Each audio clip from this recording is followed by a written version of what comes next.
Tamara Brooks never thought she'd be standing in front of her own bank like this, not as the powerful CEO in an expensive suit, but as an ordinary woman in a gray hoodie, faded jeans, and scuffed white sneakers. The idea had been in her head for months, a quiet thought at first, easily pushed aside amid stacks of paperwork and calls from the board. But the more she thought about it, the more it gnawed at her, digging into her mind, refusing to be ignored any longer. Tamara had built Brooks Financial from nothing, a bank that bore her stamp, a pledge to fairness she'd sworn to uphold. But now, as she prepared to walk into the Midtown Atlanta branch, she wondered, was it really what she thought it was? Before diving into the story, comment where you're watching from, and don't forget to subscribe so you won't miss the latest stories. Tamara Brooks wasn't just a CEO sitting in a glass office overlooking Atlanta's skyline. She was a black woman who'd spent years turning Brooks Financial into something different,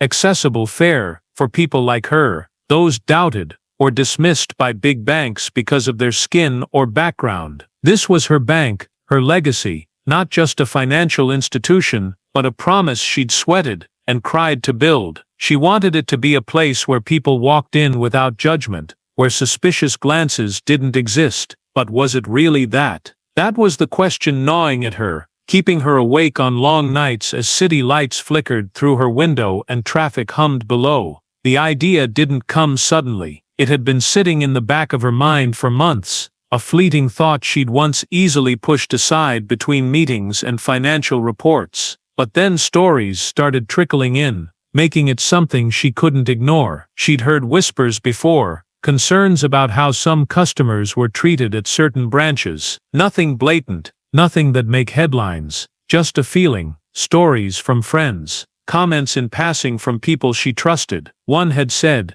"They looked at me like I didn't belong there." Another recounted, "They asked all these questions, like I couldn't possibly have money in my account." Tamara had brushed them off at first. After all, Brooks Financial had strict policies on fair treatment, anti-discrimination rules, and top-notch customer service standards she'd drafted herself. But she knew policies were just words on paper. Reality was action, and Tamara needed to know, not as the CEO, not as the head, but as an ordinary customer stepping into her own bank.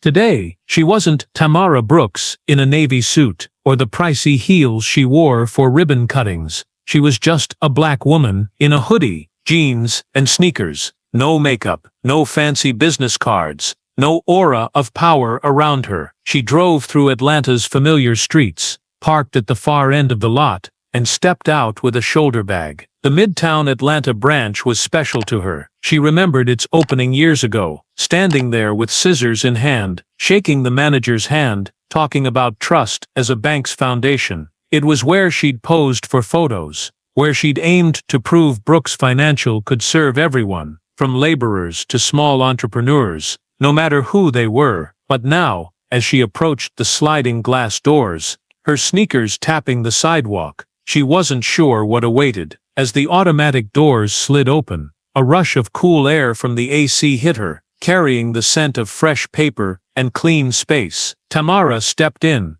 bag swaying lightly on her shoulder, sharp eyes scanning the room. A few customers stood in line. A man in a rumpled suit sat in the far corner, and the steady clack of tellers' keyboards filled the air. She paused a second, letting her eyes adjust to the soft white light from the ceiling, then quickly took in her surroundings. A quiet afternoon, not crowded, not loud, just a few people waiting at the counters. A man in a wrinkled suit, sitting silently in the corner with a briefcase on his lap, and an elderly couple whispering in the seating area. The rhythmic clacking of tellers' keyboards, mixed with the faint hum of a money counter. This was her bank, a place she knew well. But today, she wasn't behind the counter. She was just a customer, a black woman in a hoodie, jeans, and sneakers. Nothing special to set her apart from anyone else in the room. Tamara adjusted her bag on her shoulder and headed to a counter at the end of the lobby. She picked a short line,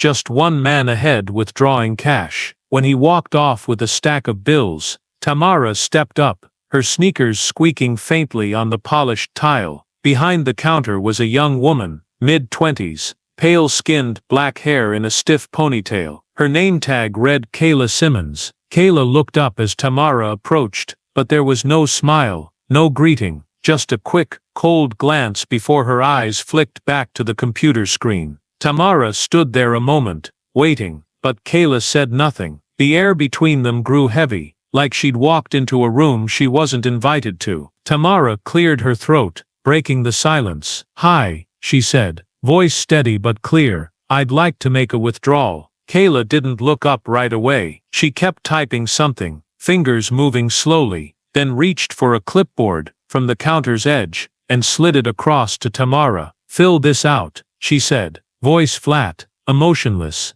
eyes still on the screen. Tamara glanced at the paper, a standard form name, account number, amount, nothing unusual. She pulled a pen from her bag, filled it out in quick, neat strokes. Tamara Brooks, an account number she knew by heart, and the amount, $5,000. Not a huge sum, but enough to trigger ID verification per protocol. She slid the clipboard back across, pen resting on the paper.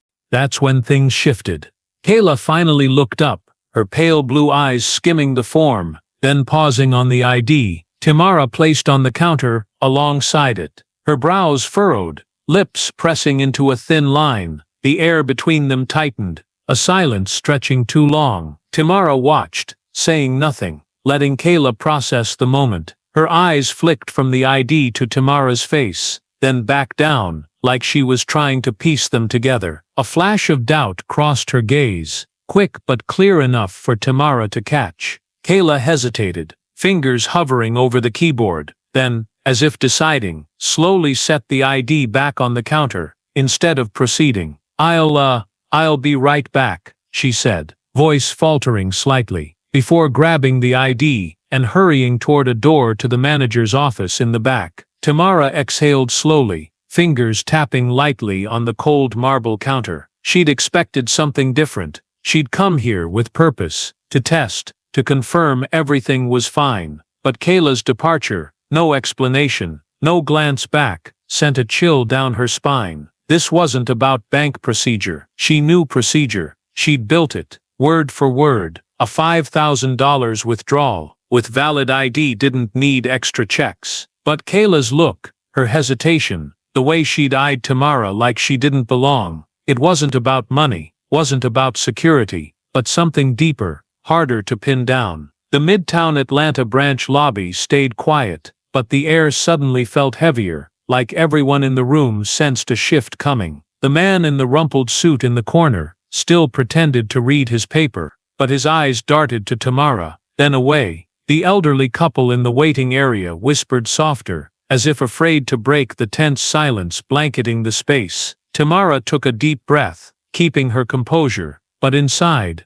a quiet fire sparked. She'd come for answers, and Kayla's exit, ID in hand, no word given, only confirmed she wouldn't leave empty-handed. She needed to understand what was happening. The frosted glass door swung open, and Kayla returned, not alone. With her was a middle-aged man, short and stocky, white, his bald head gleaming under the ceiling lights. His name tag read Greg Hargrove, branch manager. He approached the counter, a forced smile plastered on his face, like he was playing a role he'd rehearsed too long. Tamara recognized that look instantly, the appraising stare, not to help but to size her up in his mind. She'd seen it before, not in her bank, but elsewhere. In moments she'd had to prove she belonged. It made her feel oddly out of place, like she didn't truly fit here. Greg reached the counter and began inspecting her ID meticulously, as if examining a rare artifact. She sensed the doubt in his every move, the blatant mistrust he didn't bother hiding. She couldn't help but notice. All his actions seemed aimed at proving she didn't belong here. He started asking about her job and reason for the withdrawal, probing questions that felt like a test, as if confirming she was truly qualified for this transaction. Though Tamara had banked here since the branch opened, Greg's eyes and demeanor stirred an odd unease in her. His questions felt like a confirmation that her presence here, to him, was still a surprise. After a few aimless questions, Greg declared her transaction couldn't be processed. It wasn't just a denial, It was him asserting power, a dominance she couldn't miss. Tamara sensed clearly that what didn't fit in Greg's eyes wasn't the paperwork or procedure, it was her being here, her presence in this space, as something inexplicable, unacceptable. She realized instantly that security was just a cover for the truth beneath, doubt, bias, and a quiet desire to say she didn't deserve to stand here. Greg's words, "We're just doing our job," hung in the air, creating a stifling tension. Tamara could feel inch by inch. Eyes from nearby customers grew bolder, no longer subtle glances but open, wary stares. The man in the rumpled suit stopped pretending to read. The paper trembled in his hands as his eyes briefly met Tamara's, then darted away. The elderly couple by the seats hushed their whispers, their curious gazes flicking to her, then aside, as if nothing was amiss. But Tamara barely noticed them now. She didn't see the prying eyes, didn't hear the hesitant murmurs. All she felt was a laser focus on Greg, on the strained smile, still clinging to his lips, on the way he clasped his hands tighter, like he was clinging to his last shred of control. While Tamara knew he couldn't stifle the unease rising within him, Tamara took a deep breath, keeping her voice calm, but icy. She turned to Greg and spoke, his name ringing out like a warning. She couldn't help but ask, would he treat her this way if she were a man in an expensive suit? Her question wasn't just doubt, it was a direct strike, a jab at the attitude he displayed. Though Greg faltered for a moment, his fake smile held firm, unshaken. He tried to stay composed, quickly explaining it wasn't about appearances, but policy. But Tamara wasn't easily swayed. She crossed her arms, eyes locked on him, voicing clear doubt about this policy he claimed. She demanded Greg explain why, with a valid ID and her own account, she faced irrelevant questions. She knew these procedures, she'd written them. As Greg insisted they needed to verify more details, asking for her last deposit amount, she saw it was just an excuse. She couldn't believe what she was hearing. This wasn't standard procedure, and she felt unfairly treated. As Greg kept pushing security as the reason, Tamara's frustration grew. She stressed she wasn't withdrawing millions, just $5,000, a tiny fraction of her account. She'd broken no rules, and there was no valid reason for delay. Greg's demeanor stayed calm, but his eyes shifted, no longer at ease. When he glanced at Kayla, still silent, Tamara felt the tension thickening. Then, the shocking moment hit. Greg pressed a button under the counter, and security was called. A tall security guard stepped into the lobby, his presence a clear statement that this wasn't just a transaction dispute, it was escalating. The guard, in uniform with a cold stare, approached the counter. Tamara didn't feel fear, anger surged instead, disbelief that it had gone this far. She couldn't accept a bank manager calling security on a customer over her reasonable request. She lifted her chin, staring Greg down, her voice sharp. Her question stabbed at his smugness, but he responded coolly, citing a smooth experience for all customers. Tamara wouldn't let him off. She turned to Jamal, the guard, asking calmly but firmly if he was there to help her get her money, or just to push her out. Jamal hesitated, glancing at Greg, who gave a tense nod. Tamara could only laugh bitterly, shaking her head at the absurdity. Greg, seemingly out of patience, tried again, saying if she returned with more documents, they'd gladly assist. But Tamara cut him off before he finished. She pointed out the stark difference between her denial and the ease of another customer's transaction. No verification needed. She no longer trusted Greg's excuses. She knew they were flimsy, worthless pretexts. Though Greg tried to stay composed, the strain in his eyes was undeniable. Tamara leaned forward, eyes fixed on him, her voice cutting through the heavy air like a blade. Greg, she said, his name a pointed accusation. If I were in a suit, if I were a man, if I looked like what you think a worthy customer should, would we be standing here having this talk? Her words slapped Greg, exposing the bias he couldn't hide. Greg froze, his forced smile wavering for a second. A flicker of unease crossed his eyes, but he quickly steadied himself. voice still smooth. Miss Brooks, I'm sorry if you feel offended, but this is just policy. We don't discriminate. Tamara laughed, a short, dry, mocking sound. Don't discriminate, she repeated, voice rising just enough for the lobby to hear. Then why am I standing here, with valid ID, my own account, and you've called security? Why am I getting questions that man, she pointed to the customer in the suit, who'd left earlier, never got? Tell me, Greg, what policy is this? Greg opened his mouth, but no words came. Tamara didn't give him a chance. She straightened, voice hardening like steel. I've done everything you asked. I gave my ID. I filled out the form. I answered your questions, but you still deny me, citing security. So tell me straight, what's insecure here? Greg swallowed hard, his throat bobbing visibly under the lights. He glanced at Jamal, as if seeking backup, but Jamal stood still, eyes averted, hands near his belt but unmoving. Greg turned back to Tamara, voice trembling slightly. Now, Brooks, if you'd calm down, we can sort this out. I just need a bit more information. What more? Tamara cut in, voice sharp as a knife. You have my name. You have my ID. You have my account number. What else? Utility bill. A letter from my mom. She stepped closer to the counter, eyes never leaving Greg. Or do you just want me to prove I belong here, because you decided from the start? I don't. Greg went rigid, lips pressed tight, but he didn't back down. He tilted his head, voice calm but cold again. We can't proceed with this transaction now, Miss Brooks. If you come back with additional documents. Tamara interrupted, her voice a command. Enough.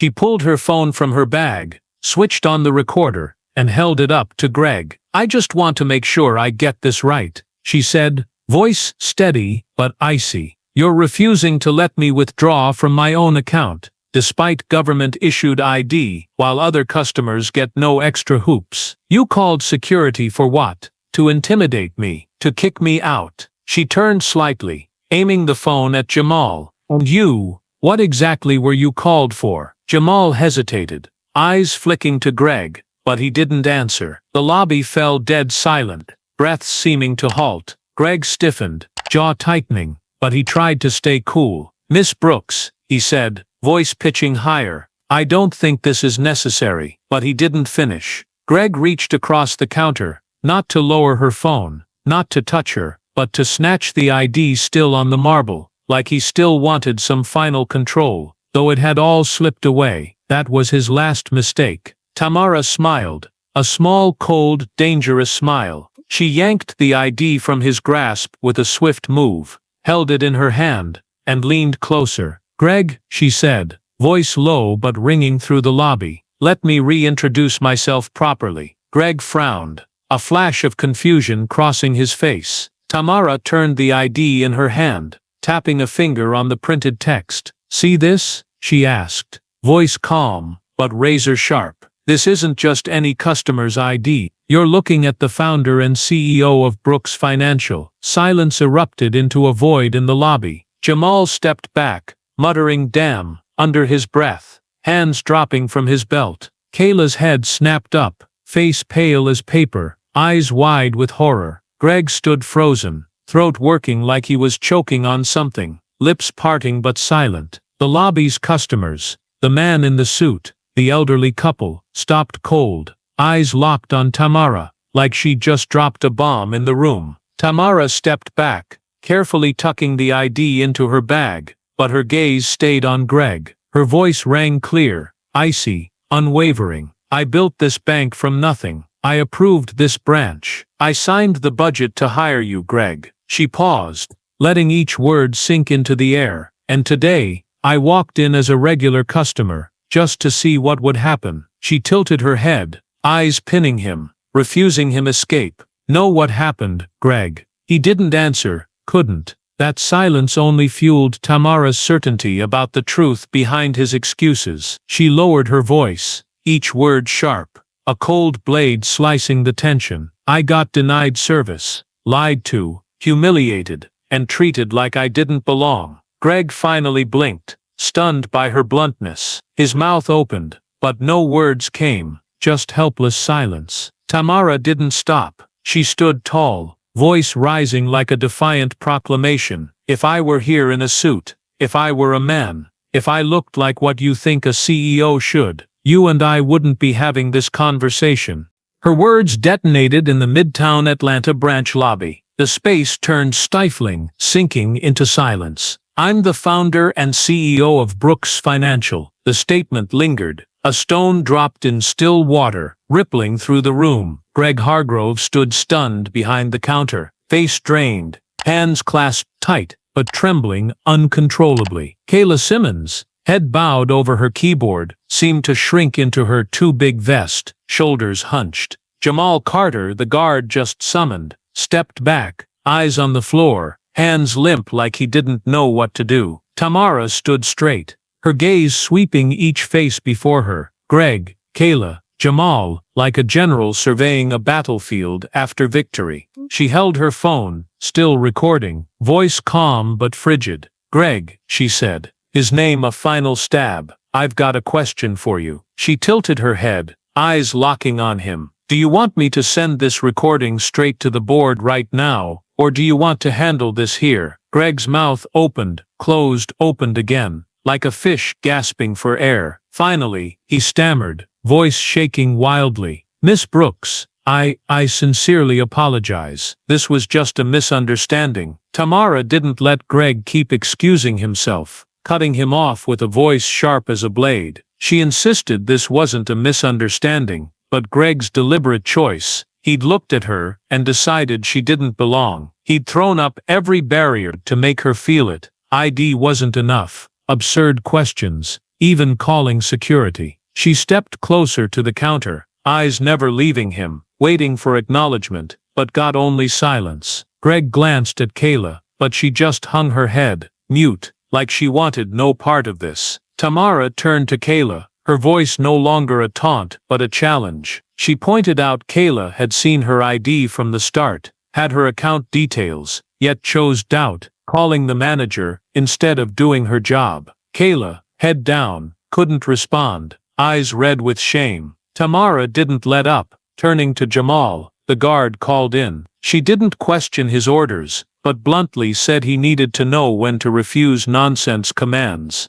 Jamal, remorseful, quietly apologized, but Tamara only nodded slightly, not letting the apology soften the gravity. Finally, she faced Greg again. She had no patience left, her voice a command slicing through his resistance. She stressed he'd had the chance to do right, but didn't. Tamara made it clear to him, and everyone in the lobby, that she'd built this bank from scratch, poured sweat and effort into a place where all were respected. Yet she, its founder, was denied service, humiliated by his and others' bias. She said plainly that if this happened to her, a CEO with power, she couldn't imagine what those without a voice endured. She declared the discrimination had to stop, and change was coming. Tamara didn't let Greg promise anything, demanding he prove it with action. She turned to Jamal again, voice softer but firm on the need to think before intervening in such cases. Lastly, she looked at Kayla again, her words not blame but a wake-up call. Ask why the process she followed targeted only some, not all customers. Kayla didn't reply, face flushed with shame.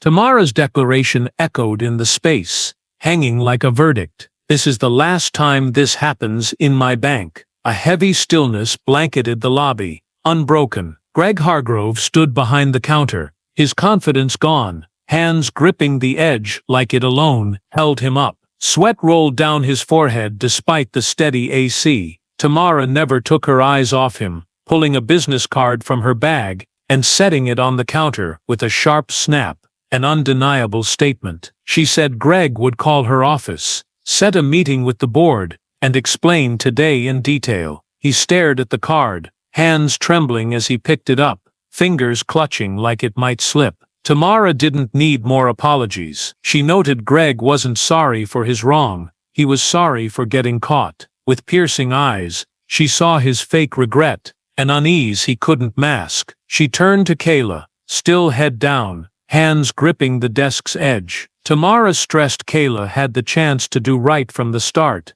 but chose not to. blindly following procedure over fairness. Kayla stayed silent, a tear rolling down, quickly wiped away. Next, Tamara looked at Jamal, the summoned guard. She acknowledged he'd just followed orders, but warned him about when to step in and when not to. A non-disruptive customer didn't deserve threats. Jamal nodded, voice soft but firm, promising no repeat. Tamara nodded back, accepting it, but not letting silence gloss over the seriousness. She faced Greg one last time, her gaze a cold blade. She confirmed he'd had his chance to fix this right, but now the consequences were his. As Tamara walked out, her steps echoed on the glossy tile. Every eye in the lobby followed, not sneaky now, but open, like they'd seen something bigger than a simple spat. The customers stayed quiet. The man in the rumpled suit muttered something, while the elderly couple exchanged looks,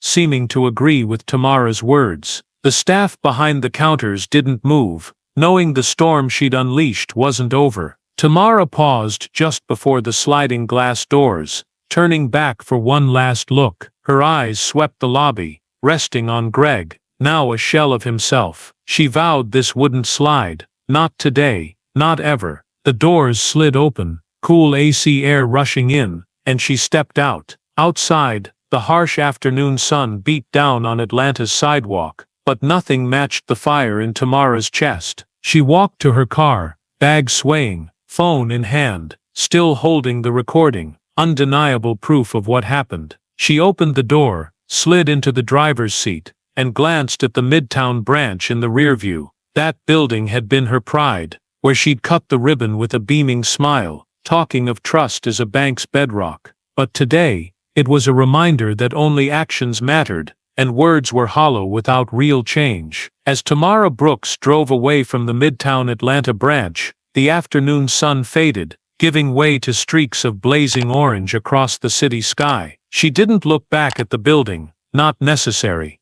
The next morning, Tamara called an emergency board meeting at the downtown Atlanta headquarters. She strode into the conference room in her navy suit, the one from the Midtown ribbon cutting, eyes sharp, scanning every face around the long wooden table. No smile, no small talk. She set her phone on the table, yesterday's recording playing clear, Greg's absurd questions, denials, every tense moment replayed, when her own voice, "I'm the founder and CEO of Brooks Financial," rang out. The room grew suffocating. No one spoke. When it ended, Tamara stood tall, voice an unyielding command. "Greg Hargrove is fired. Effective immediately," she said. "We don't keep people who sabotage this bank's vision." But she didn't stop there. Within days, Tamara ordered mandatory anti-bias training for all Brooks Financial staff, not just Midtown but every branch nationwide. She brought in top experts, ones who grasped the subtlety of unconscious bias, ensuring no employee could claim, "I was just following procedure," like Kayla had. She set up a hotline straight to her office for customers to report unfair treatment, no middlemen. "If I don't know," she told her assistant Nia Evans in a brief meeting, "I can't fix it." Jamal Carter was a different case. After the incident, he sent a formal apology email to Tamara's office, owning his mistake and vowing to do better. Tamara read it late one night, in her dimly lit office, fingers tapping the desk as she waited. She decided to keep him, but with a catch. Jamal had to join the overhaul, working with trainers to ensure other guards didn't repeat his error. When she met him later at Midtown, she looked him in the eye and said, "You get a second chance. Use it to make a difference." Jamal nodded, his gaze steadier than ever. Brooks Financial didn't just change internally. Tamara launched a new ad campaign, spotlighting the bank's fairness and respect, with her standing before the Midtown branch, eyes fierce into the camera. It spread fast through Atlanta's communities, especially black neighborhoods, where people shared Tamara's story as a symbol of change. New customers flocked in, not just for services, but for what the bank now stood for. One late night, Tamara sat alone in her office, gazing at Atlanta's twinkling skyline. She held the business card she'd given Greg, fingers tracing Tamara Brooks, CEO. That day at Midtown wasn't just a test, it was a turning point, for the bank and for her. It reminded her a legacy isn't built once and left. It takes vigilance, fight, and relentless action. If I don't speak up, she thought, who will for those without a voice? Tamara set the card down, stood, and switched off the light. She knew the fight wasn't over, never would be, but she'd sworn to keep going, for her bank, her community, and herself. The story of Tamara Brooks, in Black CEO denied withdrawal at her own bank, she makes them regret it instantly, mirrors a reality still alive in today's America. Subtle discrimination based on race and appearance, even in professional settings like banks. In Atlanta, where Tamara faced doubt from Kayla and Greg just for being a black woman in a hoodie instead of a suit, we see shadows of unconscious bias creeping into daily life, from stores to offices to financial hubs. Greg's grilling about her job and unneeded documents, or Kayla's skepticism over her ID, aren't just personal slights. They reflect a broader system where people of color often have their presence questioned, regardless of achievements or status. The climax, with Tamara revealing she's the CEO and Greg panicking, reminds us power and voice can flip the script, but not everyone gets her chance. The takeaway isn't just resilience, it's concrete action to face and fix injustice. In real-life America today, everyone, from workers like Jamal to leaders like Tamara, needs to ask, am I feeding into bias? Learn from Tamara when she recorded proof, confronted Greg with, you're not sorry for being wrong, you're sorry you got caught, then revamped the system with training and a hotline. Don't wait for a Tamara with power to show up. Start with yourself, calling out unfairness at work, school, or your community, pushing change, even as small as Jamal's No Next Time pledge. Action, not silence, is how to make America fairer, true to Tamara's vision for Brooks Financial. If you want to see more stories of struggle and change like Tamara Brooks' journey, hit subscribe now so you don't miss out. Thanks for joining us, and see you in the next video, where we keep digging into moments that shake up injustice.